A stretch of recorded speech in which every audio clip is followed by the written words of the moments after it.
ये कहानी एक गरीब दर्जन की है जो अपनी मेहनत से अपने परिवार का पेट पाल रही थी।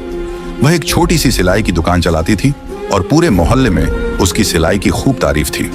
उसकी सिलाई इतनी बेहतरीन थी कि गांव की सबसे अमीर जमींदार की बेगम भी अपने कपड़े उसी से सिलवाती थी। एक दिन उसने देखा कि उसकी बनाई हुई सिलाई किए हुए कपड़े तैयार थे, लेकिन जमींदार की बेगम ने उन्हें लेने के लिए किसी को नहीं भेजा।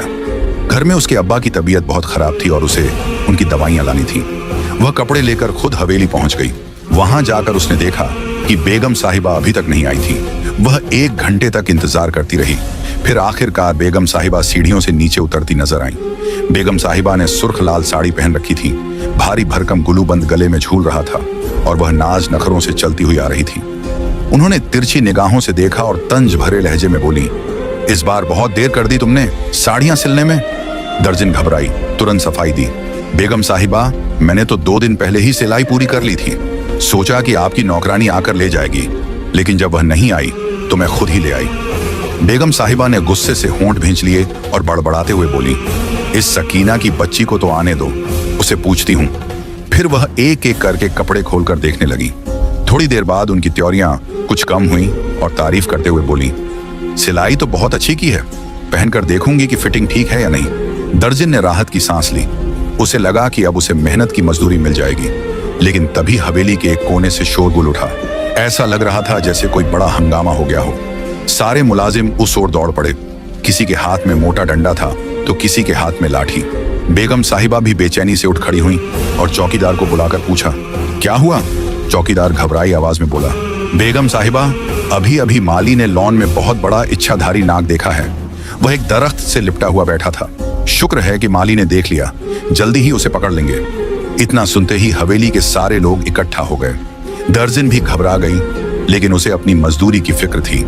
वह कांपती आवाज में बोली, बेगम साहिबा, पैसे दे दीजिए, मुझे जाना है। बेगम साहिबा ने एक नजर उस पर डाली और लापरवाही से बोली, हाँ, मैं सकीना के हाथ पैसे भिजवा दूंगी। और भी कपड़े सिलवाने हैं तुमसे।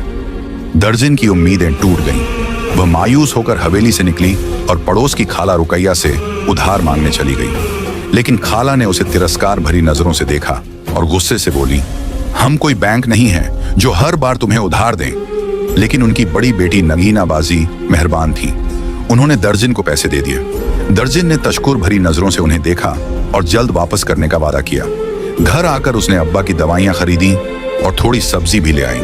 अब्बा चारपाई पर लेटे थे और छोटा भाई सुहेल ट्यूशन से लौट आया था। ये तीनों ही एक दूसरे का सहारा थे।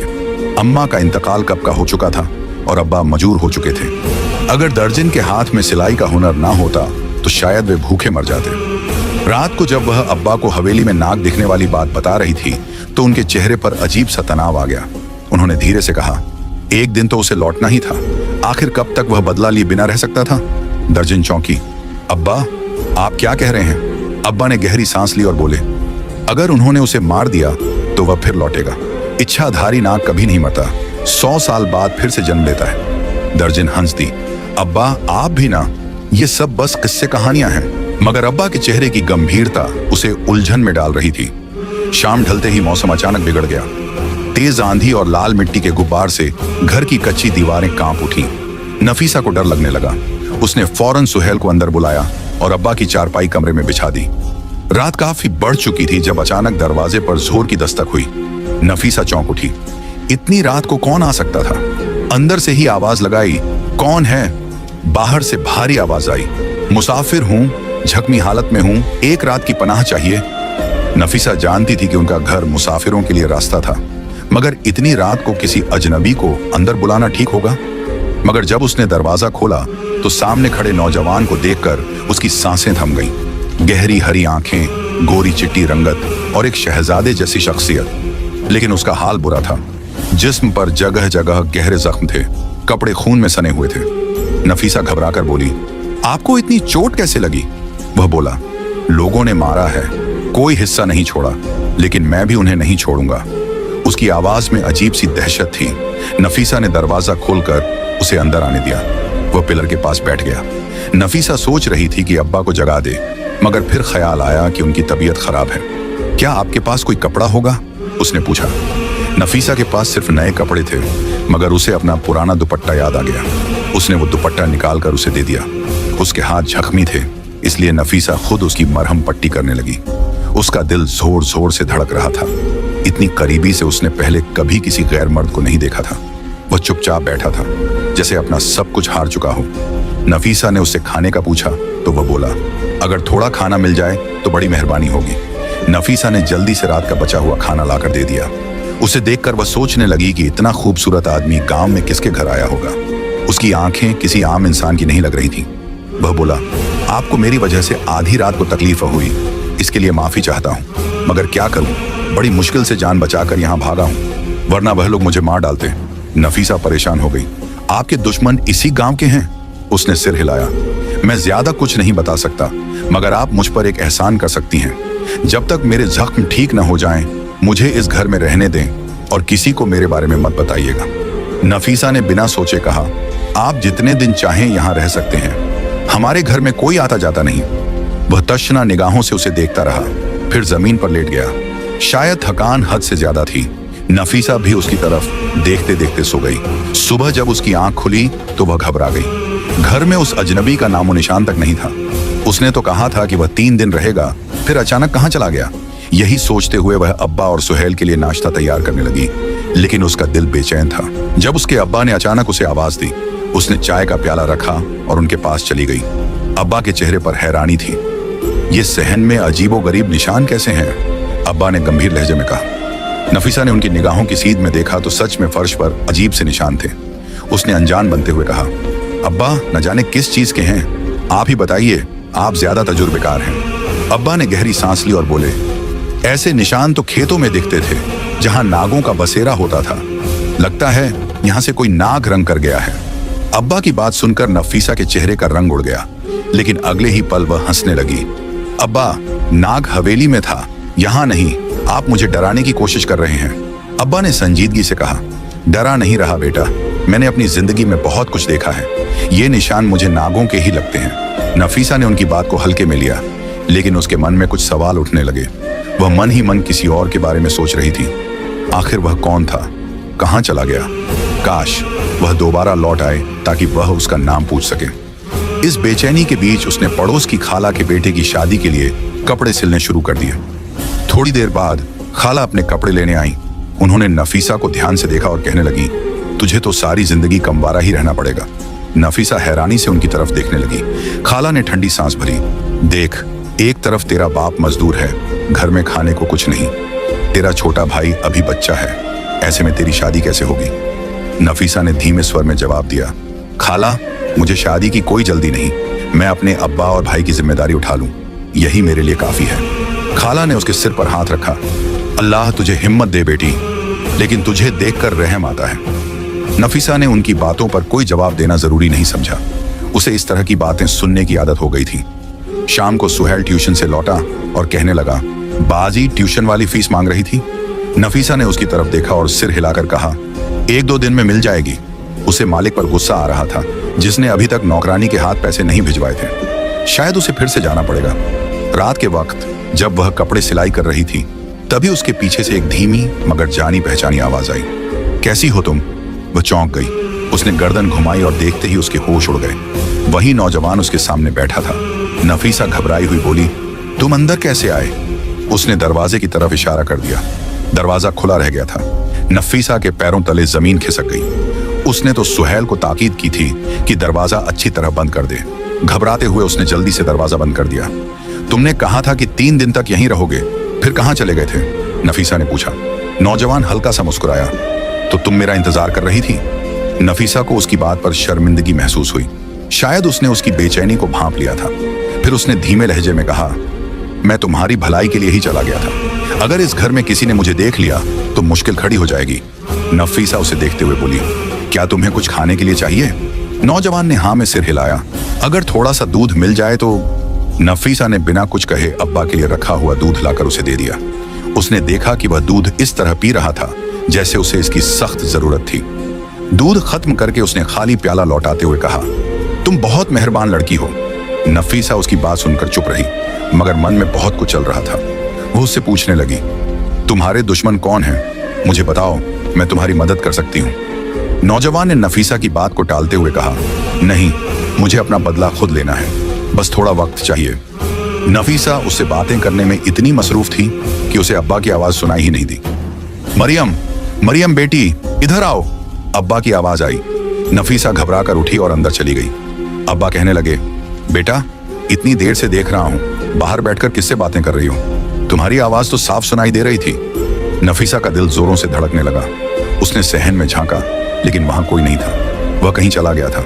जल्दी से खुद को संभालते हुए उसने कहा, अब्बा, किसी से नहीं, आपको वहम हुआ होगा।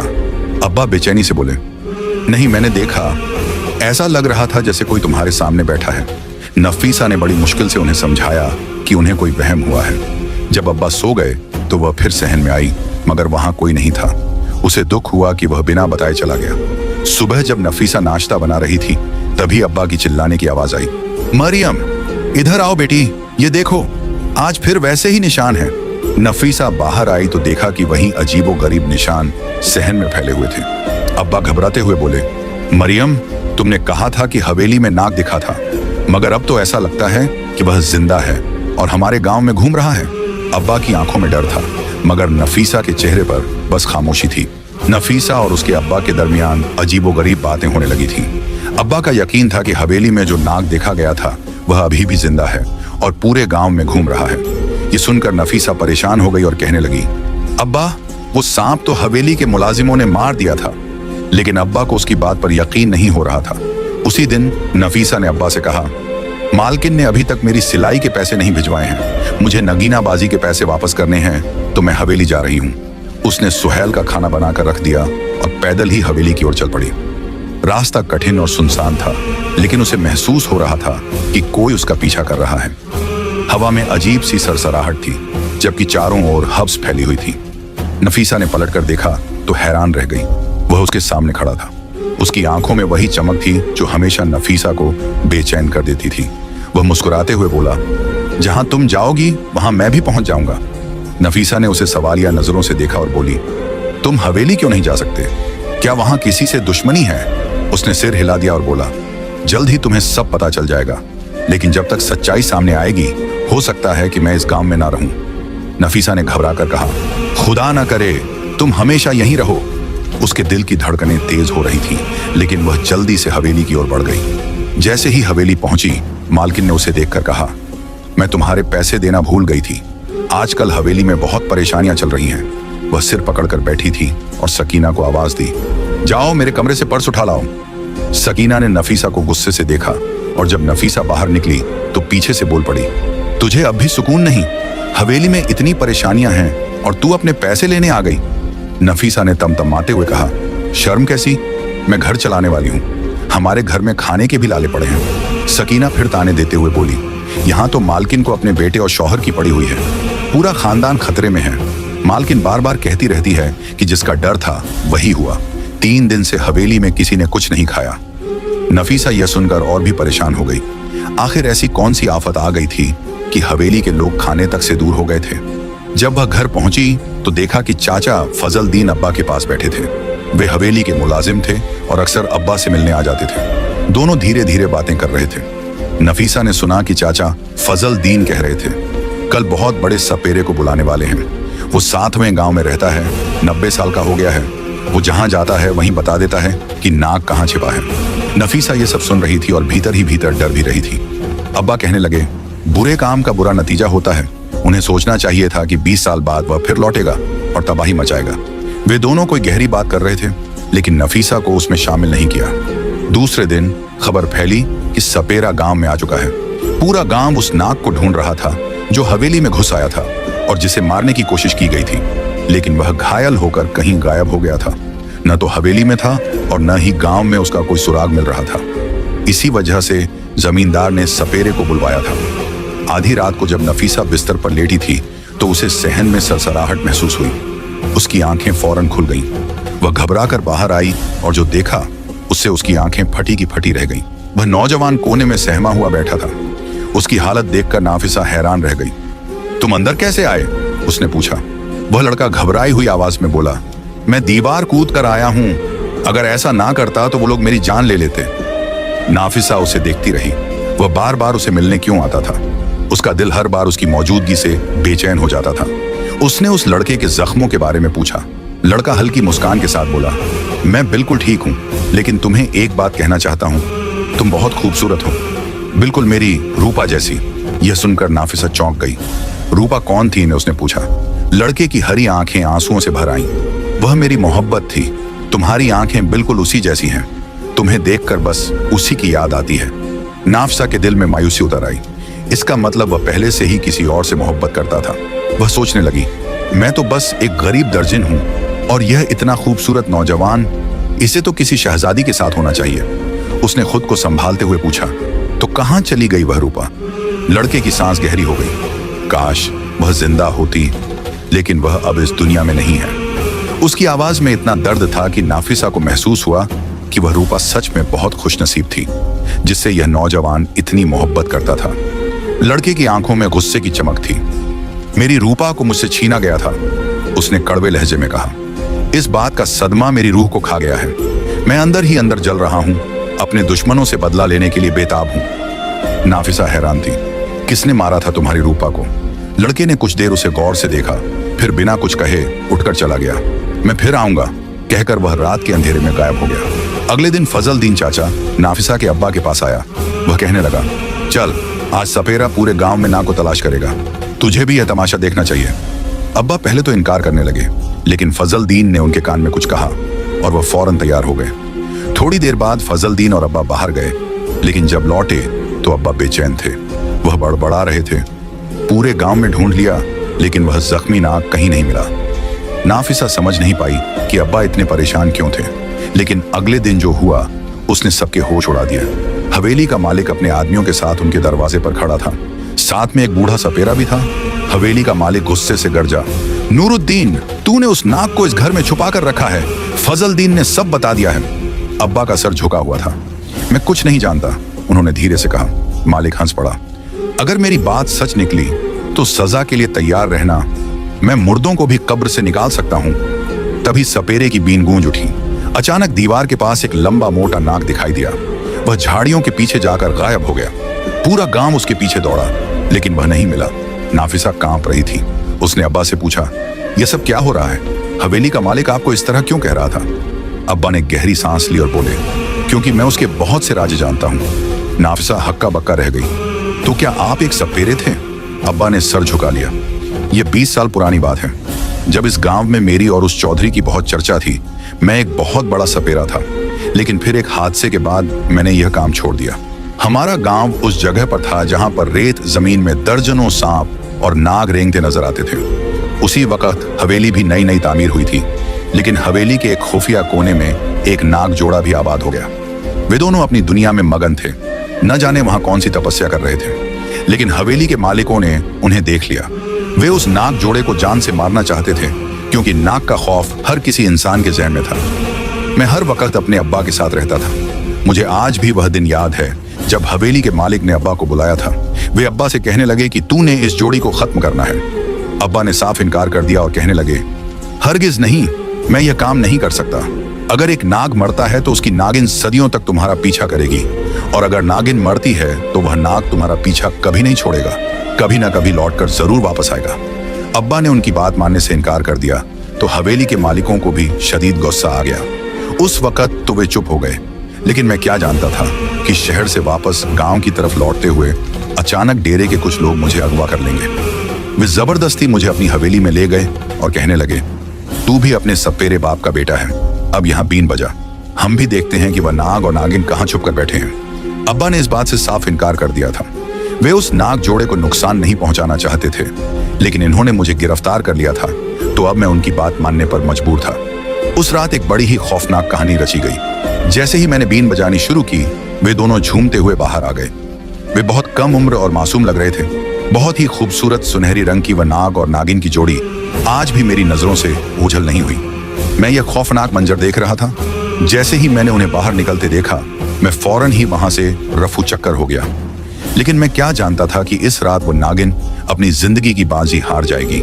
हवेली के मालिक के हुक्म पर उसके आदमियों ने उस नागिन को जान से मार डाला था, जबकि नाग अपनी जान बचाने के लिए न जाने कहां छुप गया था। अब हवेली में जश्न मनाया जा रहा था, क्योंकि नाग नागिन की जोड़ी से हवेली पाक हो चुकी थी। अब उन्हें कोई खतरा नहीं था। फिर कई साल गुजर गए। अचानक अब्बा का इंतकाल हो गया।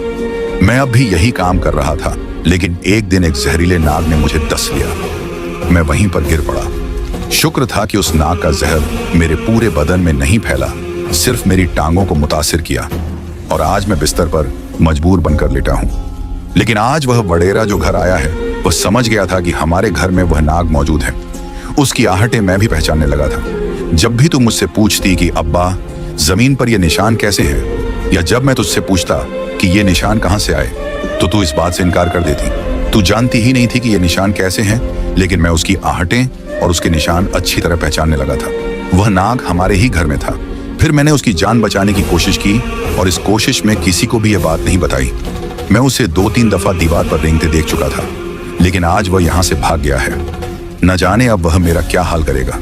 मुझे डर है कि कहीं लोग उसे भी न मार डालें, लेकिन वह पहले से बहुत ज्यादा ताकतवर होकर आया है। हो सकता है कि अपनी ताकत से इस गांव में तबाही मचा दे।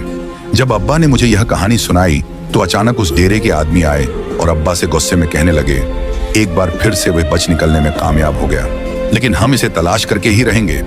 तू पहले की तरह उस नाग जोड़ी की जान बचाना चाहता है। तू ही असल में हमारा दुश्मन है, तभी तो तूने उस नाग को अपने घर में छुपा लिया था।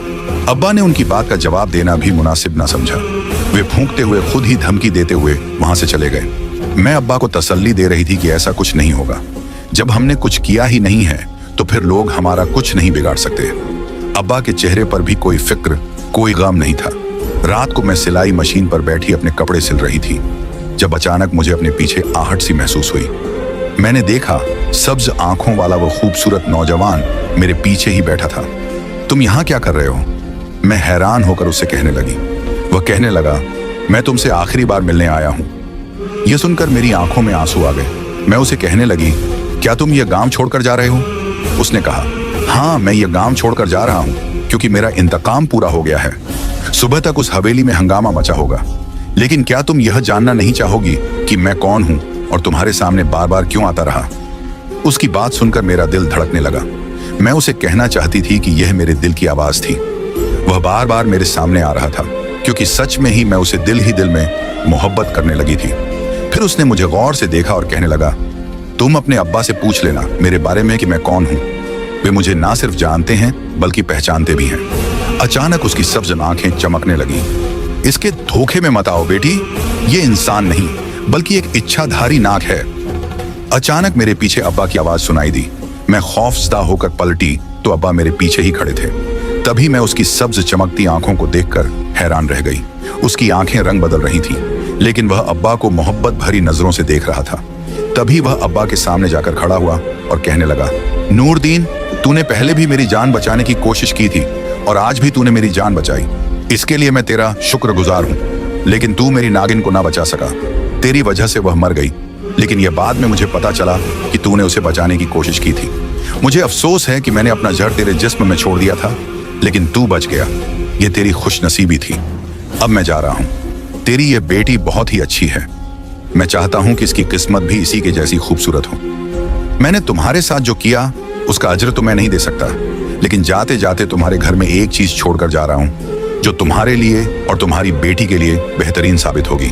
यह कहते ही उसने एक आखिरी नजर मुंह पर डाली और अचानक ही नाग बनकर उस घर से इस तरह रेंगता हुआ चला गया जैसे वह कभी आया ही नहीं था। मैं वहीं सन्न खड़ी थी। मुझे अभी तक यकीन नहीं आ रहा था कि मेरे सामने आने वाला वह खूबसूरत नौजवान जो हमारे ही घर में हर वक्त मौजूद रहता था, एक इच्छाधारी नाग था। मैं अभी तक सदमे की कैफियत में खड़ी थी। अब्बा ने ही मुझे कंधे से हिलाकर अपनी तरफ मुतवज्जह किया और कहने लगे, इसने अपना बदला ले लिया है। अब न जाने सुबह कैसी कयामत आने वाली है। अब यह तो सुबह ही पता चलेगा। पूरी रात हम दोनों बाप बेटी बेचैनी से जागते रहे, लेकिन सुबह जो खबर मिली उसे सुनकर हमारे होश उड़ गए थे। हवेली का मालिक मर गया था। उसे किसी जहरीले नाग ने डस लिया था। ये खबर सबके लिए बहुत बड़ी थी। फिर उस दिन अब्बा कहने लगे, हम ये गांव छोड़कर चलते हैं, इससे पहले कि लोग इल्जाम हमारी तरफ लगाएं। अब्बा परेशान थे। मैं जल्दी जल्दी घर का सारा सामान समेटने लगी, लेकिन अचानक मेरी नजर एक चमकती हुई खूबसूरत चीज पर पड़ी। मैंने जैसे ही उसे उठाकर देखा, अब्बा उसे पहचान गए। यह हीरा है जो नाग हमारे लिए छोड़कर गया है। मुझे यकीन नहीं हुआ। अब्बा ने उसे संभाल कर अपनी हथेली पर रखा और फिर उसे एक सफेद कपड़े में लपेट लिया। हमने यह गांव छोड़ दिया। शहर में आकर हमने अपनी नई जिंदगी का आगाज किया। उस नाक के दिए हुए हीरे ने हमारी जिंदगी ही बदल दी। उसकी कीमत करोड़ों में थी। अब्बा का इलाज हो गया। सुहेल अच्छे स्कूल में तालीम हासिल करने लगा, जबकि मैंने अपना बहुत बड़ा बुटीक खोल लिया। अब वह शहर का मशहूर और मारूफ बुटीक मेरे नाम पर था। कोई यह नहीं कह सकता था कि यह लड़की कभी एक गरीब दर्जिन थी जो चंद पैसों के लिए मारी मारी फिरती थी। अब्बा मुझसे कहते, अब तू भी शादी कर ले, अपनी जिंदगी का नया आगाज कर। लेकिन मैं अब्बा को कैसे कहती कि उस हरी आंखों वाले नाक ने मेरा दिल अपने कब्जे में कर लिया था। भले ही वह एक नाक था, लेकिन वह मेरी जिंदगी में आने वाला पहला शख्स था।